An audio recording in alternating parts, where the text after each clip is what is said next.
দেখো, বড় ছেলে প্রাইভেটে যাওয়ার সময় আমাকে রাস্তায় বারবার করে বলেছে যে আমি জানি না, আমি বাড়ি যাব আর তোমাকে যেন আমি দেখি যে তুমি নিয়ে এসে আমার জন্য রেখে দিয়েছো, আমি বাড়িতে যাওয়ার সঙ্গে সঙ্গে যেন আমি যেন পাই, নাহলে কিন্তু খুব খুব পরিমাণে আমি রেগে যাবো। তুমি দেখতেই পাবে, এমন রাগ কিন্তু তুমি কোনোদিনও দেখোনি। তো তোমরা ভাবছো তো যে এত রাগের কারণ কি আর কি এনে রেখে দিতে বলেছে আমাকে, চলো সেটা তোমাদের আমি একটু দেখাই আর বলি, ঠিক আছে?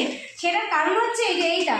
এবার তোমরা ভাবছো এইটা কি, এর মধ্যে কি আছে, সেটা তোমরা দেখবে, তোমাদের দেখাবো, অবশ্যই দেখাবো। তো চলো বের করি। তো সেটা হচ্ছে এই যে স্যান্ডউইচ। উনি হচ্ছে স্যান্ডউইচ খাবেন, এর জন্য আমাকে বলেছে বাড়ি যাওয়ার আগ দিয়ে দোকান মানে পড়তে যাওয়ার আগে আমাকে বলেছে এনে যেন আমাকে রাখবে, একটা না দুটো, আমার কিন্তু দুটো একসাথে চাই। তো কি করব, দুটো নিয়ে এসে দিয়ে দিয়েছি।